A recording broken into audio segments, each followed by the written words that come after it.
Okay, welcome ladies to another edition of a Women's Ascension Roundtable. So excited to be here with all of you. I think we were all hoping to have much bigger news before today since the last time we met, and not much of anything really exciting has happened in the world. So before we get into it, I'm going to introduce myself. I'm Victoria Reynolds. I'm a spiritual luminary and a heart healer. I help people heal their pain stories and a few other things. Yeah, we're all multi-gifted. So that's who I am. And Kimberly, want to go ahead and introduce yourself? Okay, thank you. I am Kimberly Palm. I am a spiritual teacher and I guess Ascension guide, spiritual guide, best-selling author, and certified mindfulness and meditation instructor, energy healer, and DIY maniac. No, just kidding. I do everything myself. Sherri? Hi, everyone. My name is Sherri Divband. Thank you guys for having me again. I am an intuitive energy healer. I have a wellness center in Bethesda, Maryland. I'm an author, mom, and I guess a lot of other things, but I think that's enough for right now. Ileana? Hi, I'm Ileana, the Star Traveler. I'm a psychic. I am an intuitive energy healer, spiritual teacher, and crystal healer. And I have a book called Crystal Grids, The Art of Healing with Crystals, which is a bestseller on Amazon as well. And I do online sessions for the healing psychic stuff, past life readings, galactic soul readings, and soul retrieval at Messages from a Star Traveler on the website. Fantastic. So we're all healers and we're all intuitives and we're all authors. So it's great to have us all here again today, talking about current events from a spiritual perspective. And yeah, unfortunately, all the big things that we had hoped would happen by now have not happened yet. And so I'm going to start with you, Kimberly. What has Spirit been telling you about what's happening in the world and on the horizon? Oh, wow. Okay, so actually, I'm going to tell you all, for people, because a lot of people watching this may not have seen my post on Facebook, but on Easter Sunday, I actually got a message from the boss, Yeshua, Christ. And it was basically saying, in a nutshell, I'm not going to tell you, anybody can go to my Kimberly Palm Facebook wall and look at it to see the full message. But in a nutshell, basically, and this is what I'm getting, is that everything that we are watching, like on TV and happening all around us, is like literally like a theater production. It's literally a theater production. The light already won. The good guys are in charge. We basically, the people who are in charge are not what they're showing you on the mainstream media. So it's all a big show. And then the energies are still happening. The planet's still ascending. That's all happening. The energies are still coming in. People even who aren't even awake are starting to notice these, what we call ascension symptoms. They're starting to, everybody is really starting to pick up on, wow, I suddenly can't sleep all the time, or wow, I'm suddenly having headaches all the time, or wow, why is my stomach so upset every day, or and I mean, I'm noticing even people who aren't even awake yet, like they're totally asleep, and they're kind of starting to subtly notice things, and they're very slowly kind of coming more into asking questions like, why is this happening? And people are also noticing on the political spectrum, the weird stuff that's going on. I think a lot of people who are asleep are like looking at what they're showing us and going, that's not right. There's something up there. So I think what's happening is we're still in what we call a big theater production. And what Christ told me, his advice for everybody is to just stay in a place of love, focus on your family, focus on raising your vibration every day, being happy, sharing the truth, standing in your truth, being a warrior of the truth, and just be loved, being compassionate and kind to each other. He also talked about the fact that all of the people who are awake, like myself, feel like we're being persecuted. And in Easter, he talked about the fact that he was persecuted, and then he went through this crucifixion, and he said that the process that we're going through is a lot like his process. It was basically, we're being persecuted and crucified, but we are going to resurrect as a new earth. The earth is going through, he said, the earth itself is going through a death and resurrection, is what he said. And that the whole earth is going through, and that's why things look so grim right now, because it's always darkest before the dawn, and we're getting closer and closer to the end game right now. And as we get closer and closer, things look more chaotic, more fearful, like they're pushing mandatory this and mandatory that. And if you look at what's going on in different countries all over the world, it looks really chaotic. And then you've got volcanoes blowing up all over the place at the same time. The earth is shifting.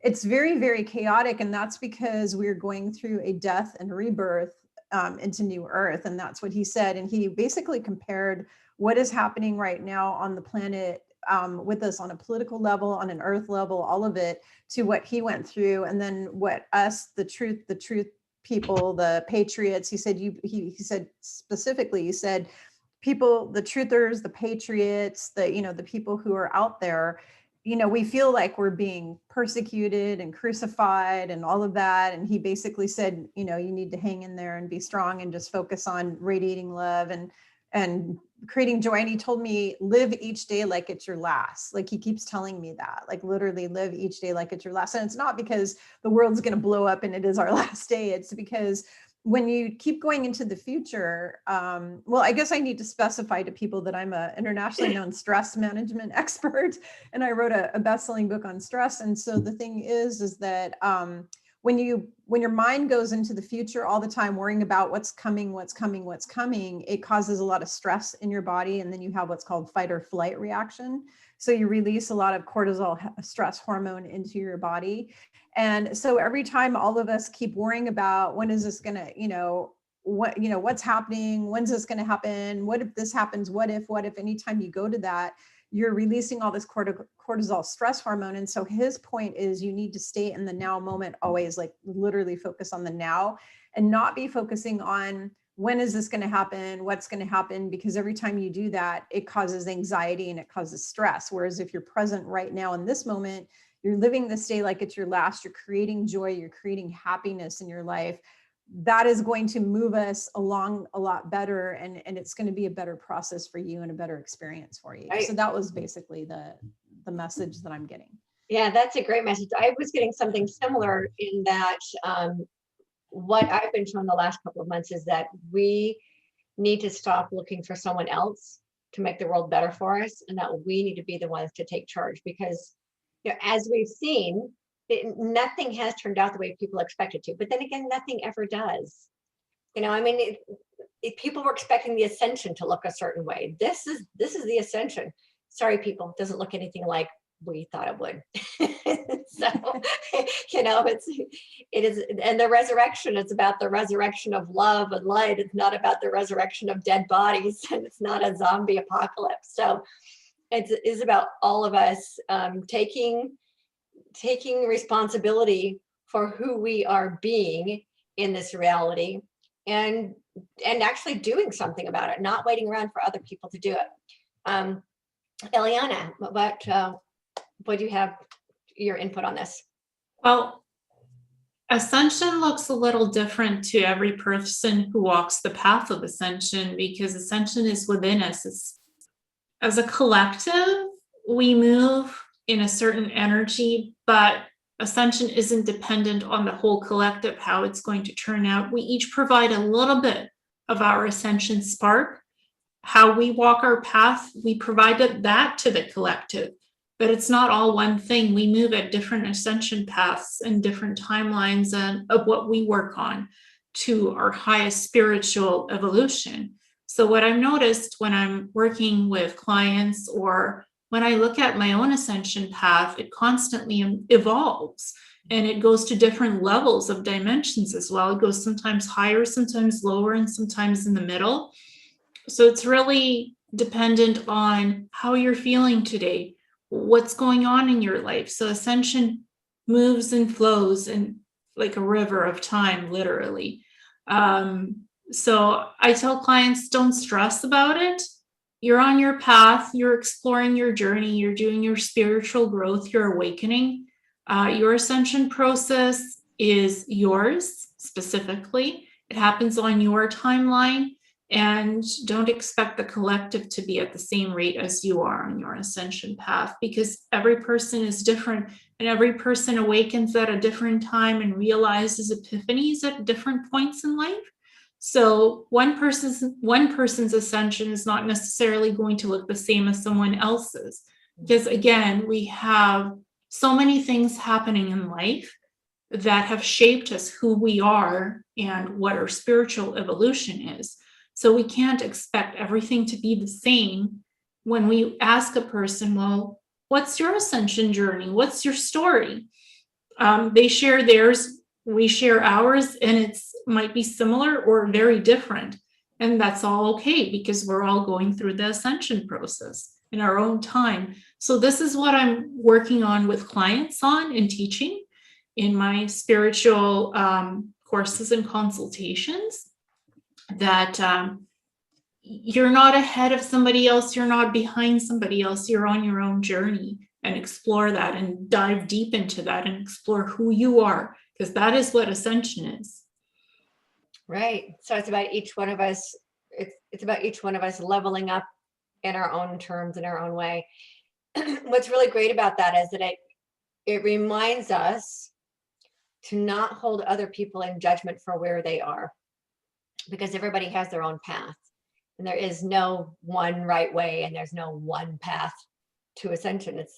It is, as we know, every soul is here with a different journey, and to really not judge other people in their journey. And I think that's something we need to keep remembering when we don't see other people waking up as fast as we would like them to just remember that they are on their path and allow them to move through their process when the time is right for them.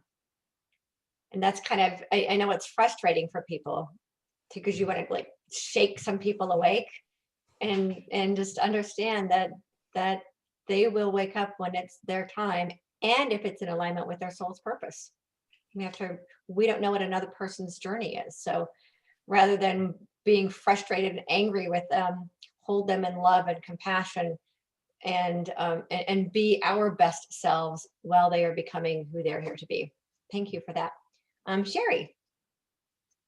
Yeah, to align with what you guys are talking about, I feel like fear symptoms is what I've been dealing with most with my clients recently.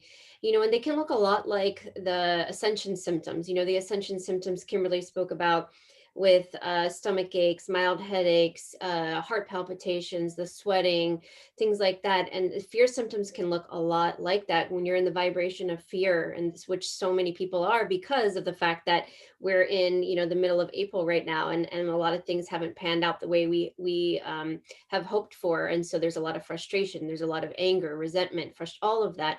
And so when so many people are in this fear mode, they're having symptoms, and it's irritability and agitation, and it's severe headaches, and lashing out at other people.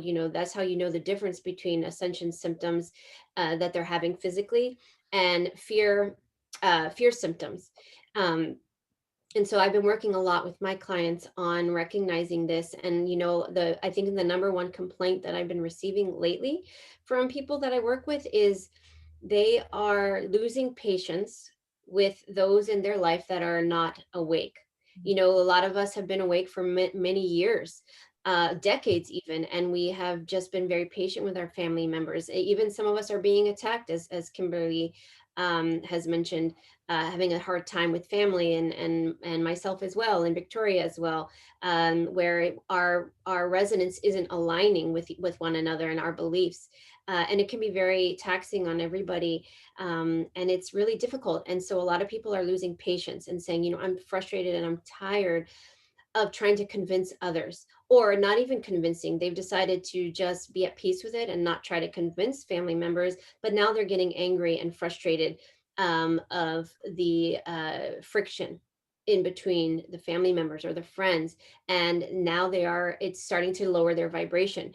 And it's a really difficult place to be in. And I find myself in it as well in certain points. And I try, my biggest advice to people is just reflect inwards and just continue to put blinders on if you need to, and really focus on yourself and raising your frequency in any way that works for you, whether it's breathing and releasing that stress and that fear that you yourself are having, frustrations, doubt, whatever it may be, and doing things that bring you joy, reading books, going outside in nature, spending time with pets, family members that you do enjoy being around, that resonate with your vibration, and just try to stop the irritability that you're feeling towards other people, and just recognize that, as we are all saying, we're all on our own journey in our own vehicles and their own makes and models, and we're all in our own speed, and we have to give people compassion and empathy for them being in a different vehicle, going in a different path and a different speed, and that's really hard to do. And I think that is a big part of what Ascension is, right? It's our ability to recognize that not everybody is the same as us, and giving people the space and the ability to walk their own path in their own way. And so I think that's what I've been dealing with most. I don't watch the news anymore. I have no idea what's going on. The only way I know anything is sometimes through people's Facebook posts, and I hear about things.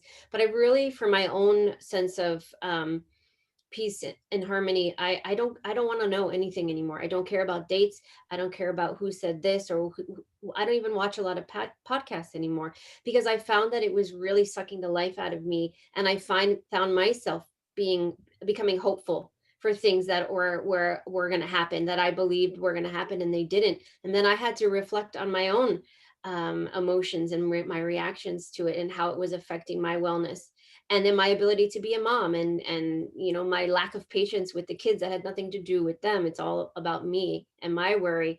I had to let it all go. And I'm really trying to teach and coach my clients to do the same right now, because that's really the most important thing, is our own individual wellness, because that has a ripple effect, and it affects others. And so I think that's what I've been focusing on the most. Yeah, and it really comes down to that. If we want to create peace on earth, we have to find it within ourselves. If we want to create heaven on earth, we have to find it within ourselves. So what happens globally, collectively, is a reflection of what's inside of every single one of us. So rather than worrying about, I'm going to change the world, if each of us just focus on who we are being within ourselves and how we're responding to the circumstances in our life, that actually in itself becomes part of the collective consciousness, even if we're not intentionally putting it out there. It, the unified field of what I call the airwaves around the planet, that just gets picked up. And it becomes part of the new reality when enough of us find it inside of ourselves. And what I don't think a lot of people realize is that anger and that frustration, that actually is fear-based in itself.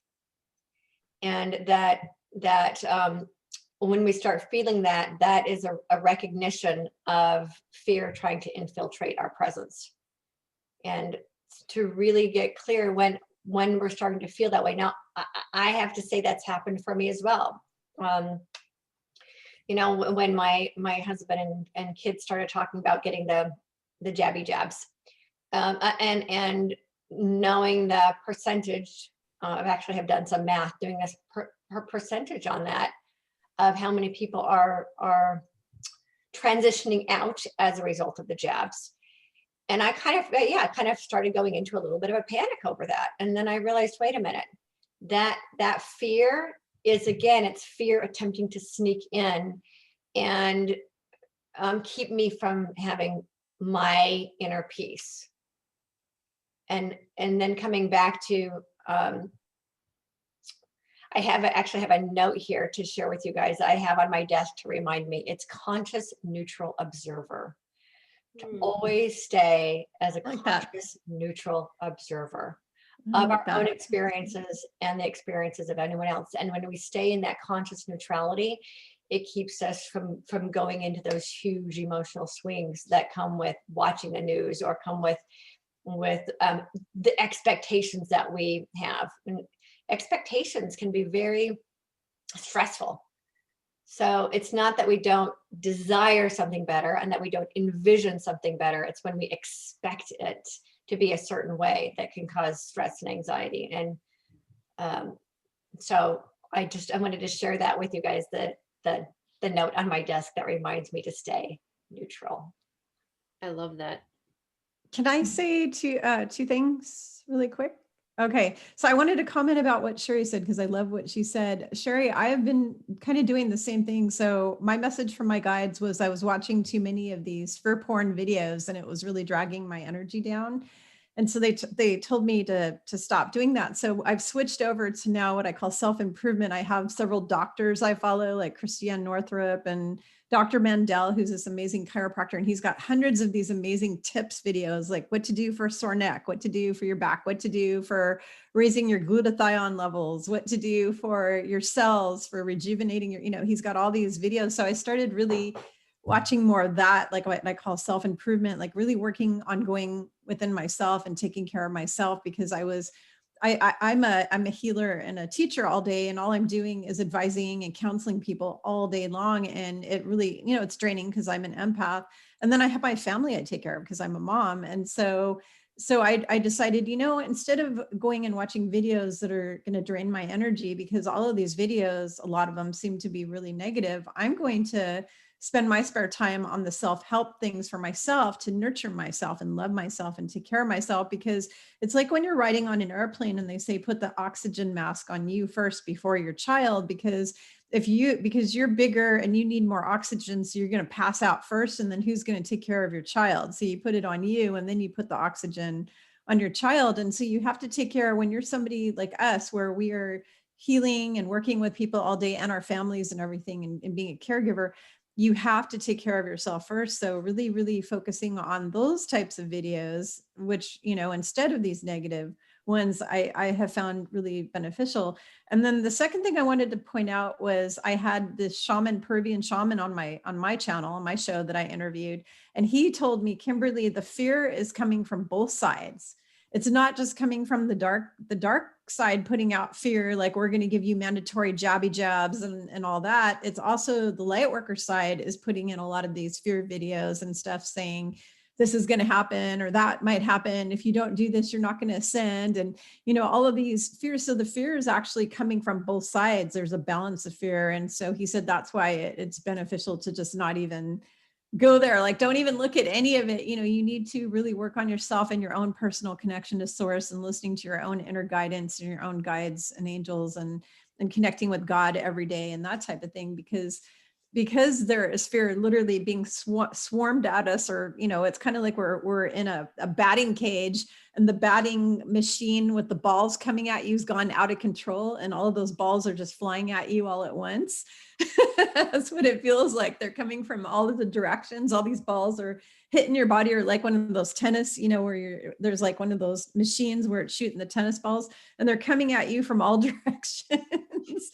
That's what it kind of feels like you're being hit with all these balls everywhere. And so how you shield yourself, and you place a shield around yourself, is not only asking for protection every day, but really spending the time ignoring that stuff and really focusing on what makes my life better, what makes my life happier, what makes my body healthier, what can I do to help my family more, what, really focusing in on that, so that you get away from that fear porn that's being bombarded at us all day long from both the good side and the bad side.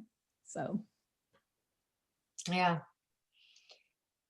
And it's funny, I was kind of seeing while you were saying that, it's like the sheer panic that like the heart starts panicking when the shards start getting thrown at us.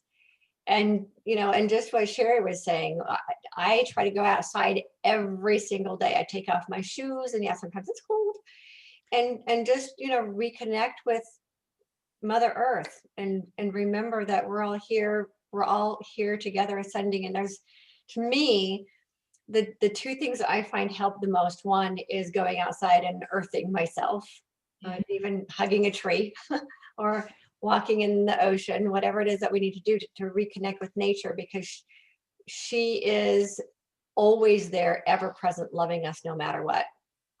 And then the other thing that I do is focus on gratitude, because gratitude will shift the attitude faster than anything else. We want to know how to shift the planet.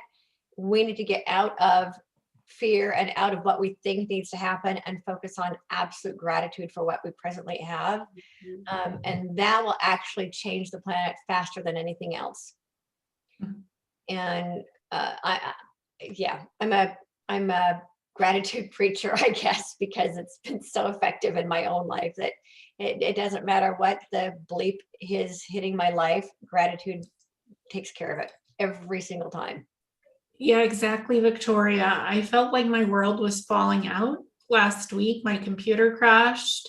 There was noises outside, and I'm like, okay, you need to change this vibration. The world is not falling apart. You're not falling apart. It's just technology. It's just something, just, okay, well, your computer crashed. You have a client coming in 5 minutes. Just grab your cell phone and do the session. Because I like the Zoom. I like to see the client in person, like one-on-one, video, audio.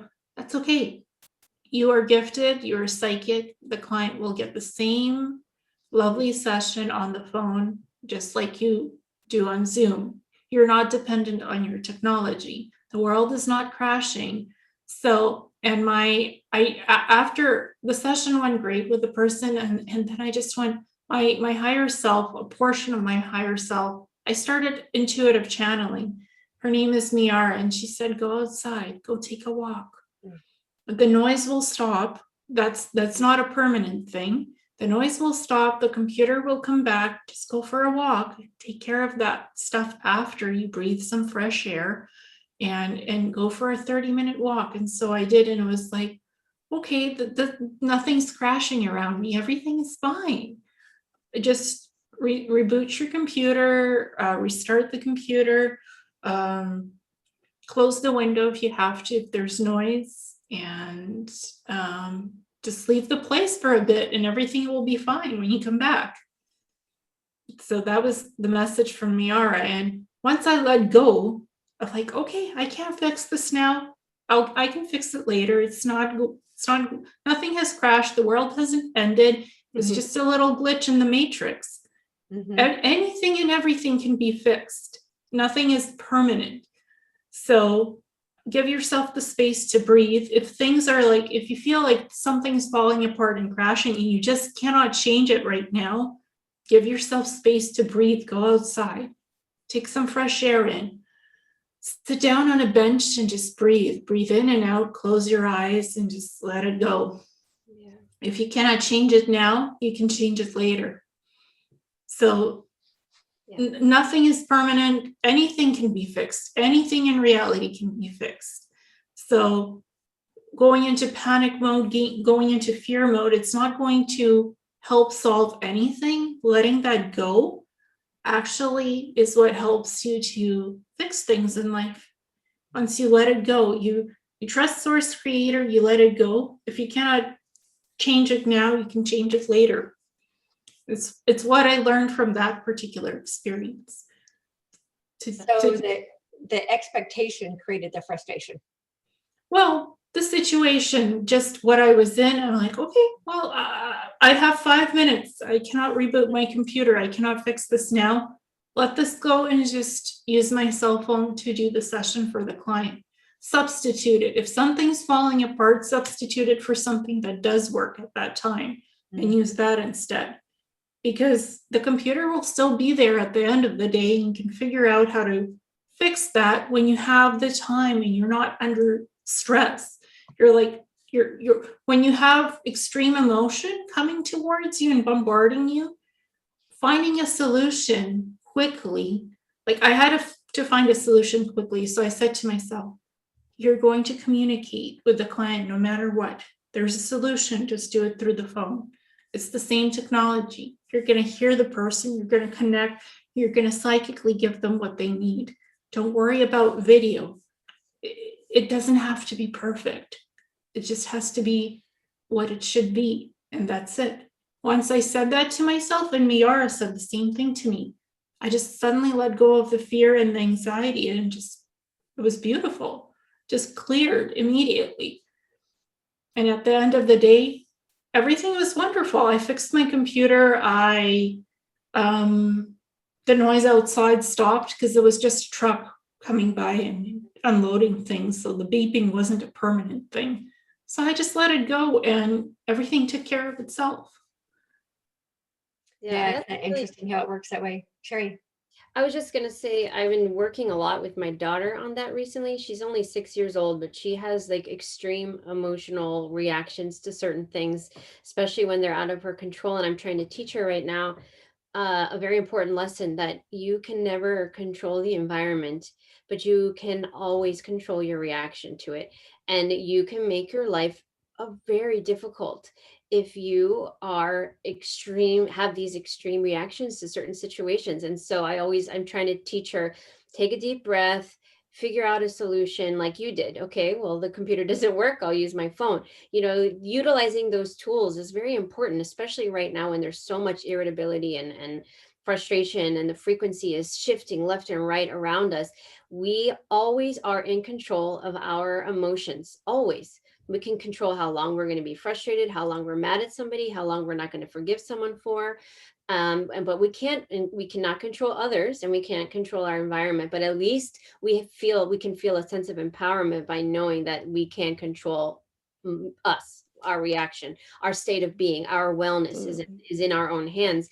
And that's a big lesson that I'm trying to teach my daughter right now. And it's a daily stretch, because she's just really struggles with that, because she's such an emotional being. She gets that from my husband's side, so no, just kidding. But yeah, and I myself, I deal with that as well, but I'm quick at catching it, and then I decide to make a choice and to let it go, or to let the anger perpetuate or manifest even into a greater situation. Because if had Ileana allowed it to get to her, then she would not have been able to give the appropriate session to her client. And that's the great thing about intuitives and people who have a higher awareness, is that we're able to let these things go so that we can be of service to other people. Because at the end of the day, that's a lot of what we're here to do. So. Right. Absolutely. I agree with everything she just said. Because that's a step as a stress management teacher. I mean, that's something, and I've written about that, as everything you just said. I agree 100%. Excellent. Perfectly said. Thank you. Perfectly stated. Yeah.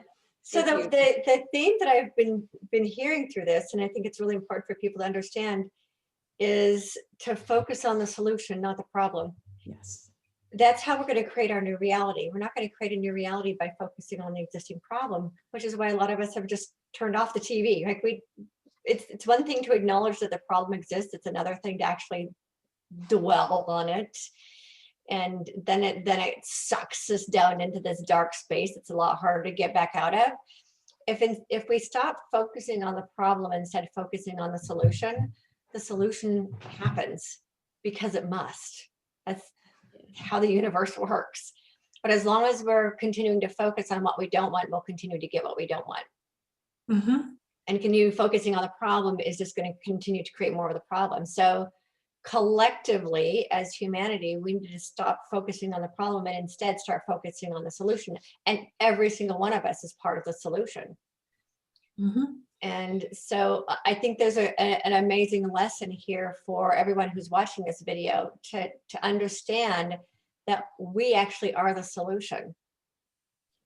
And rather than, Absolutely. Yeah, Absolutely. we are the solution just by who we are being and what we're choosing to focus on.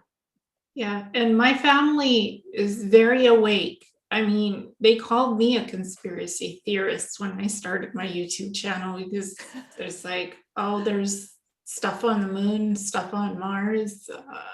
I don't believe it. But over the years, they're like, yeah, it sounds like the truth now, because what you've been putting on your shows, stuff about that is coming forward now through official channels. And so my parents are like, yeah, you were right. This is true. What you've been talking about since 2015. Thankfully, they never judged me for anything that I disclosed on my show, what I talked about. They're open-minded people. Even if it's not like fully in their realm of belief, they're still open-minded. And I have no problem with them about jabbies. They're like, we're not getting them. So it's not a problem. I'm not getting it. They're not getting it. They're very much like very neutral with people who talk about that subject. Well, if you want to do it, go do it. If you don't, you don't have to. They're very like that. And they don't have like a huge discussion about it with anybody. They're very neutral folks. So you want to be who you want to be, you go be who you want to be. So that's their belief system about evolution, about soul growth. Just go and be who you need to be. Just be yourself and grow. Don't impede others in their soul growth. Don't judge other people. That's how my parents raised me.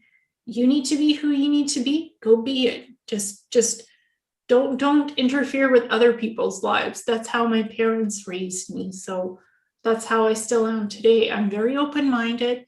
I will listen to what you have to say, to your side of it. And if somebody asks me for advice, I will give them the best intuitive advice that's coming forth from source, because I channel source. So, but I'm still very nice in what's being said and what's being channeled. I don't judge. I keep it neutral. Even my responses are neutral.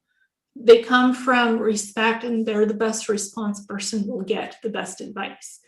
That doesn't come from my judgment, that comes from source, because I don't give my own personal advice to anybody. I channel it from source. That's where it comes from, without bias or judgment.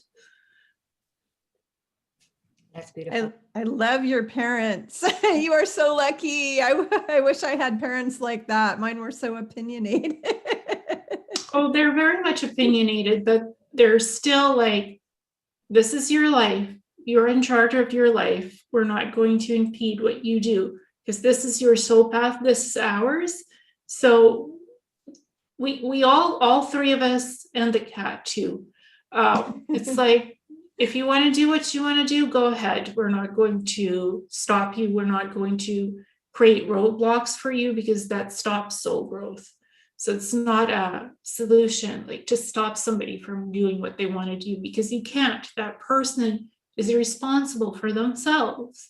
Free will, free choice. We all have that on earth, and we all have the right to make our own decisions and not have that be impeded. Even if we don't agree with somebody else's choices, it's not for us to stop them. If that's what they want, that's what they want. The soul wants what the soul wants. The heart wants what the heart wants. I've learned that like throughout my time here on earth. You have to be your genuine self and let others do the same. Absolutely. Yeah. Yeah. No judgment at all. And that's the one thing I think my clients appreciate with what I do for them is I will have people call me and tell me stories that are really horrific of things that happened to them or things they've done themselves that were terrible in their past. And they're so used to being judged and harassed by people and treated badly because they made a mistake in their past, or they did, like, let's say they cheated on their spouse or something like that, you know, and then what they find with me is that I'm unconditionally loving and acceptance of everything. You know, there's no judgment. It's like what you did in your past is your past. I'm only concerned about what is in your heart right now in this moment. Are you a good person? Do you want to do good things from this point forward? Where are you going with your life? I don't really want to, care about what bad things or what, the terrible things are, like, some people, even like people who have been sexually molested or they were trafficked or, anything like that, they're afraid to share that information because they think I'm going to judge them or whatever. But then, I pointed out to people that whatever you tell me, first of all, is between you, me and God. I will never share it with any, I won't share it. But then the other thing that I point out is the fact that I won't judge them. I will not judge them. There's no judgment because it's just love. When there's love, there is no judgment. You can't have judgment and love at the exact same time. It's either love or judgment. It's not, it just can't be at the same time. So. Right. Love and judgment's fear-based. So yeah. And Kimberly, just to add to that, or to that topic is important right now. And that's what a lot of these New Earth children are here on this planet to do, is to teach us to have more compassion and empathy and not to judge others. children these days are like, they blow my, I mean, I work a lot with children, so I specialize mostly with children. I have the children's center, my own kids, their friends come over, so I'm interacting a lot, and not a day goes by that I don't feel like just overwhelmed with just joy, like talking to these kids and the things that come out of their mouth, and the abundance of compassion, and just the way they talk about each other, and their parents and their family. And a lot of these, a lot of these children these days are rejecting the television programs that are meant to program us through fear-based and aggression and violence and all of that. Some of the kids won't even, like my daughter won't even watch the shows anymore. She won't walk out of the room. These children are so exceptional, and they, a lot of these children also have only had one life, so they are challenged a lot. This is their first time here, is what I mean, and on earth, and so they're struggling a lot trying to identify with a lot of the third density kind of paradigm, the extreme emotions, the fear, the war, the anger, the resentment, and all of the things that they're exposed to, and they are reacting to it in a way of much more compassion than adults do, where they, instead of looking at two people hurting each other, their reaction is different. Instead of getting angry, they feel bad for the people. Their reaction is so much different than adults, or those people who are very much asleep. These new age children are incredible, and I just feel honored every day to be able to work with them, because they're just love. They're just the vibration of love, just like animals. They are at the same frequency as them. They just embody so much love, so much respect. They love the earth. They love animals. They're just loving. They have this endless supply of love, and I really feel like the abundance of them is really going to shift the planet in such a positive way, because they are touching so many people, whether it's their teachers, neighbors. I mean, my neighbors love my kids so much. They light up every time they see them, because they're older and they don't, their kids are not around. They're much older. And, it could be strangers. It could be anybody. These kids, they just come into someone's path for just one moment, and it brings a smile on their face, and then it imprints that energy, that their energy imprint for such a long period of time. And that's really, they're our greatest teachers, Kimberly. I mean, they teach us that endless compassion that we at some point in our life all had, that somehow dwindled away because of trauma, anxiety, programming, all of those things. Our parents, not everybody's parents, but a lot of parents, the way they treated or raised you, shutting things down, a lot of that has a lot to do with the troubles that we have right now as adults. Yep. But kids are here to just break that down, and it's such an incredible thing. Wow. I wish that I had the parents that I've been to my kids, because I've been, my kids were born very, they're very sensitive. They're star seeds. And even though they don't know it, because they're shut down right now, they're kind of asleep, or whatever you want to call it. They don't realize who and what they are. I know who and what they are. They actually, when they were little, they had all sorts of interesting paranormal experiences. And then it's almost like somebody came to the house and like erased their brain, because now suddenly they don't remember what happened, and they deny that it ever happened. And I sit there and go, what the heck, did a Men in Black show up at my house or something? Because I had these kids. And I wanted to ask you about that, Sherri. Like, what do you make of something like that, where you have these kids who come in and they seem like crystal star seeds, where they can read your mind, and they see dead people, and they do this and they do that, and they have all these experiences, and they see ETs, and they have all these experiences, and then one day all of a sudden they pretend like none of that ever happened, and then from that point on it's like they're totally mind washed, and it's like none of it ever happened. What would you make of that? Because I'm sitting here going, what Men in Black showed up at my house? I want to go face punch that guy, whoever it was. I mean, unfortunately, that is a reality that a lot of people are dealing with. And there's so many factors, and a lot of these kids are worried about, they look around and they see, okay, are my peers experiencing these things? Or what is my parents' reaction when I tell them I've had these experiences? What do my siblings do when I have these reactions? And they formulate defense, their defenses based on that. And so they decide to whether they keep it or whether they shut it off. Some of it's subconscious, some of it's conscious, and it has a lot to do with the environmental reactions of what they share and when they share. And a lot of the parents that I work with, and I know this wasn't you, Kimberly, because you're not shutting your kids down, but No, I supported them. I supported them fully. and that's the challenging part is, okay, so I supported them, but we don't know what your children experienced when they were with their peers, and did they feel comfortable sharing it with their friends? Were they made fun of? Did their father react the same way? And so there's a lot of factors that we cannot control.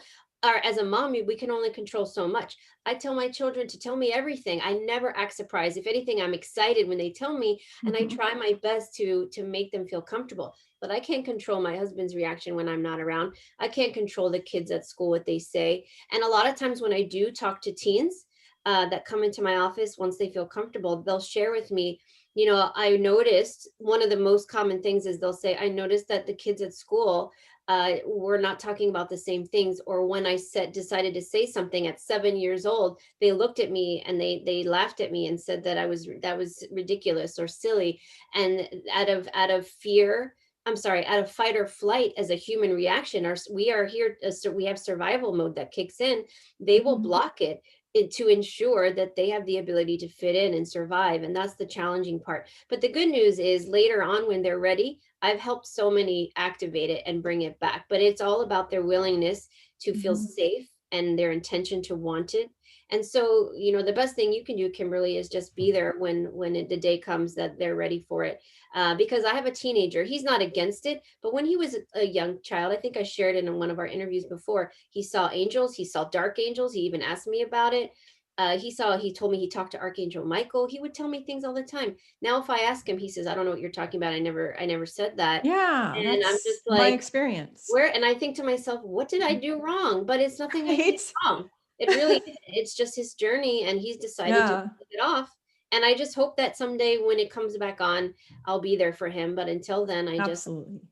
just, Thank you for that. I appreciate that. Because that's the same kind of thing, the angels. And now they're saying, I don't believe in angels. They're like, I don't believe in angels. And it's like, what? You used to see, it's like you used to see them all the time. And now you don't believe. I mean, I remember when my daughter was like 2-3 years old and my son too, they'd be sitting in their little high chair and they'd be giving snacks to somebody who I couldn't see. I couldn't see them. And they'd be feeding snacks to somebody. And I'd be, who are you? Giving your snack. Oh, it's my angel. That's my guardian angel. They could see him perfectly. It's like, what the heck happened? And life situations happen too as well. I mean, when they're little, they're one thing. When they're older, they're something else. It's like, I don't have a child, but yet I do have a child. My cat, my 9-year-old cat, Mia, she's like a child right now. When she was young, she was like quiet. She wouldn't meow. She just so self-independent. Now she's like reverting back into a child at 9, at the age of 9, when they're supposed to be like more, self-independent. She seeks more attention. She's talkative. She comes up. She's like seeks so much attention. So it's like, okay, what's going on with you? What's going on? Show me, tell me. And she tells me, okay, I need more food. I need more comfort. I need more love. You need to be here for me more. I crave more love. I crave more attention.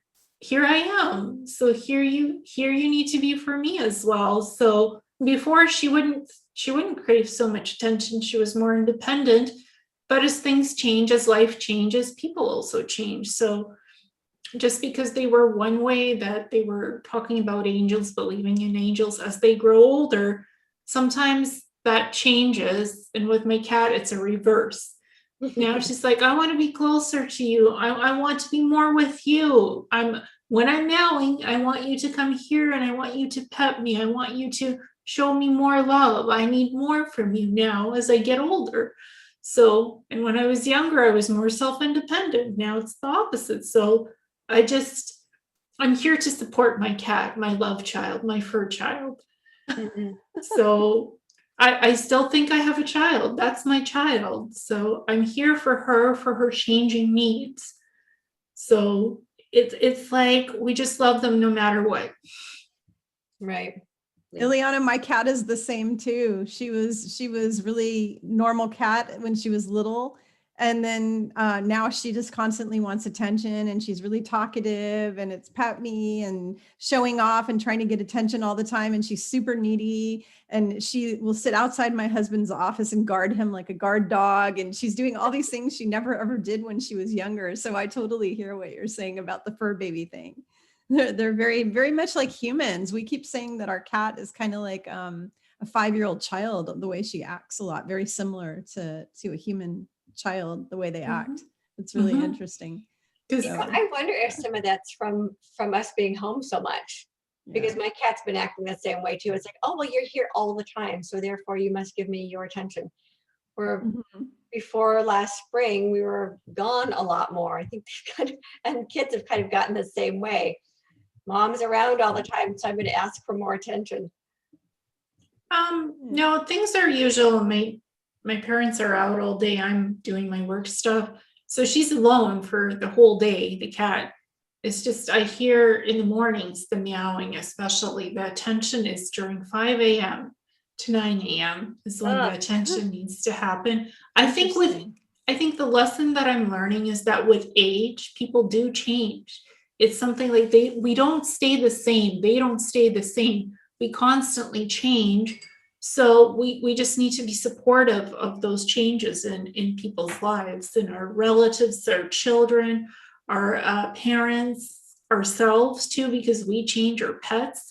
So what you had yesterday might not be the same thing that the person is now today, because they're evolving, they're changing. So just because my cat is different than when she was younger doesn't mean it's not the same being. It's the same being. The needs have changed. Therefore, I'm changing to help her with her needs.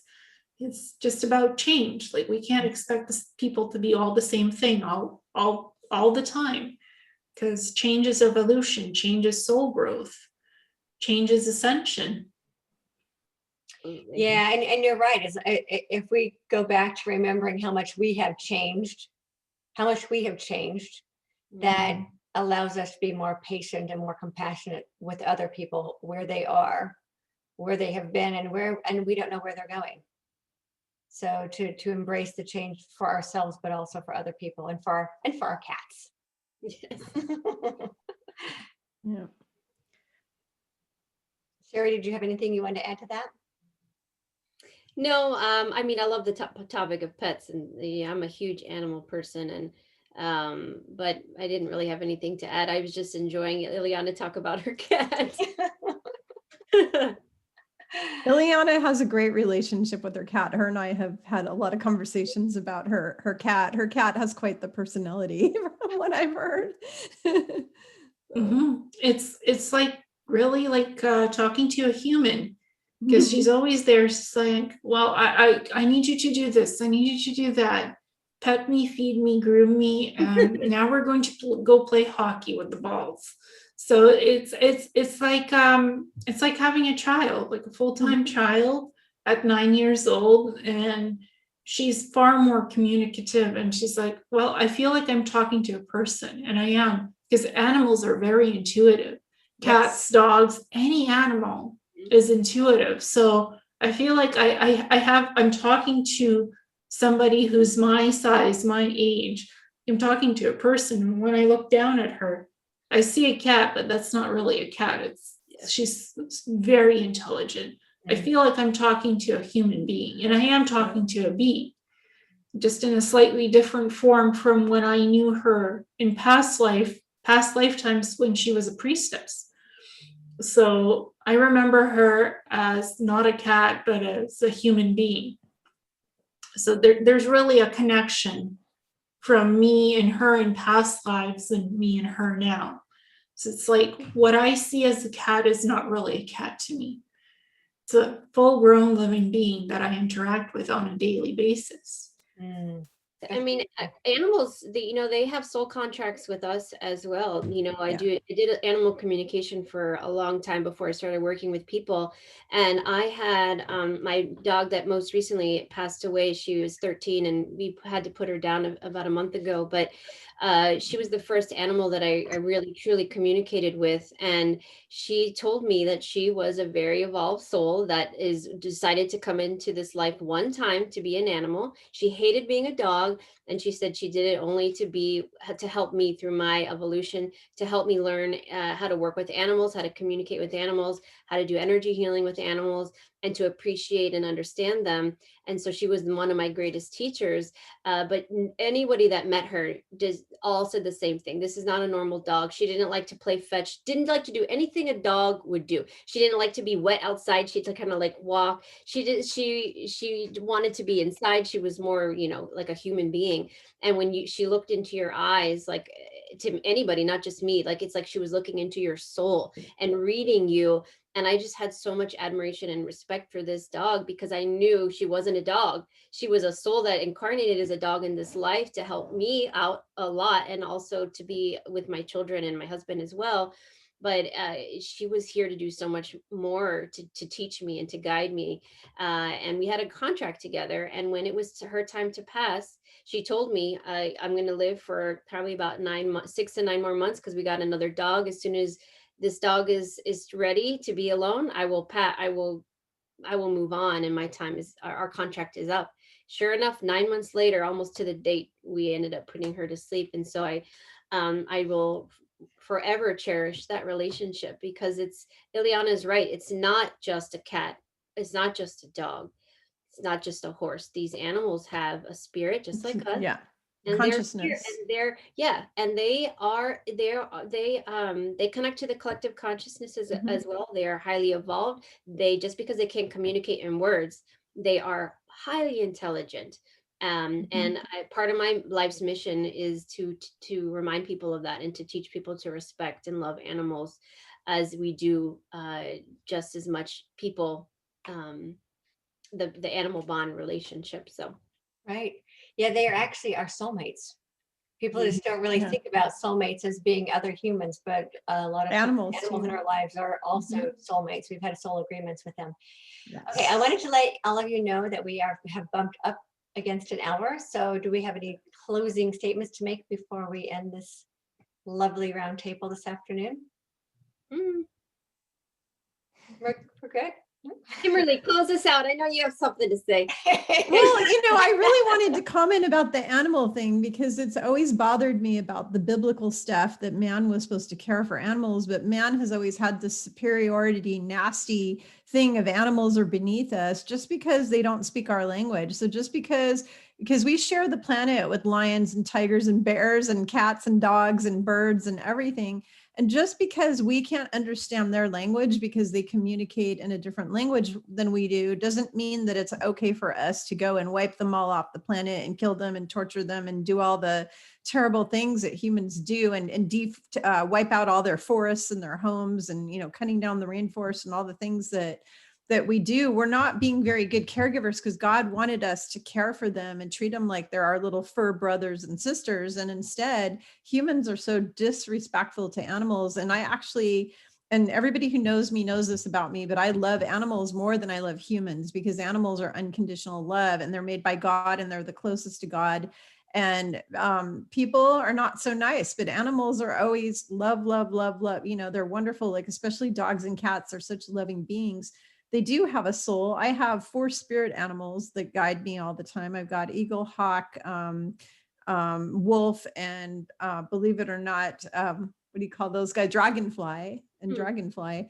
And they all have a spirit and a consciousness, and they're not any less than you. I'm sick and tired of human beings sticking their nose down at animals just because animals don't speak our language and they're not able to. A cat doesn't have a thumb and they can't fight back and they can't pick up a baseball bat and smack you with it.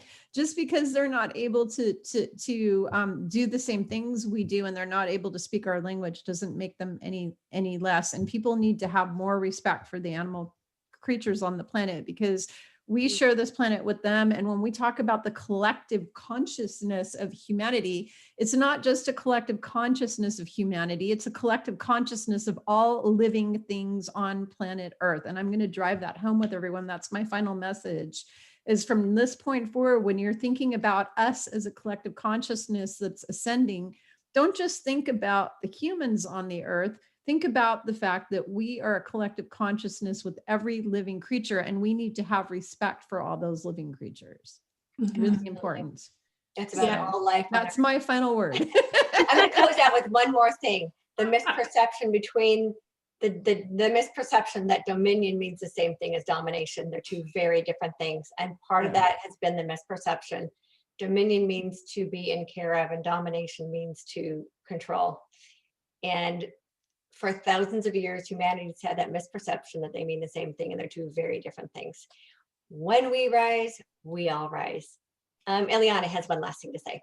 Yeah, so also Ascension is about being able to manifest what you want in your life. And sometimes it looks like you have a situation like, okay, I need to find a place to live. I need to move out from where I am now and find a place to live. Well, you can manifest that place. You can put all the characteristics of your new home into a manifestation. You could write it in words. You could say it to God. You could make it a prayer.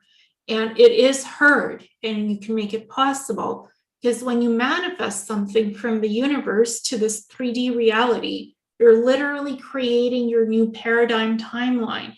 You're shifting from the old timeline that no longer serves you into the new one. You're putting forward the seeds of creation that you want for your new place, for your new job, for your new whatever you're trying to create. It's still, you put manifestation work into it to make it happen. You don't just expect it to happen. You manifest the creation of that new reality with crystals, with words, with prayer, with meditation. You can make that happen, because we're all creator beings. And sometimes we forget that because we're in the daily life of stress, whatever, this is happening, that is happening. But all of that is just a distraction, and put aside some time to create your new manifestation reality. If you need something to change in your life, you need to be the driver of your own change to make it happen. Absolutely. And I think that's a great final thing to close out with, that we are the creators of our reality. That actually is how we are made in the image and likeness of God. We're creators. It is what separates us, or sets us, not separates us, sets us apart, all of the rest of the beings on the planet. And that's the reason we have been given the gift of taking care of the planet, is because we are creators. So first and foremost, I think above everything else, we are the ones we've been waiting for. We are the ones that are here to be the change in the world we want to see. We are the creators of the new earth. No one else is going to do it for us. It's up to every one of us to envision it, to speak it into existence, put up vision boards of the world we want to create, whatever it takes to focus on the vision of the world that we're creating, and birth that into existence. And every single one of us on the entire planet are part of birthing that new reality. Thank you, ladies, all for being here today. I have to run. I have an orthodontist appointment to run to, or rather one of my kids do. Thank you all for being here, and let's do this again. This was great. Maybe by next month, we'll have something more exciting to talk about. Yeah, definitely. Yes. Thank you all. Thank you. Thank you. Thank you.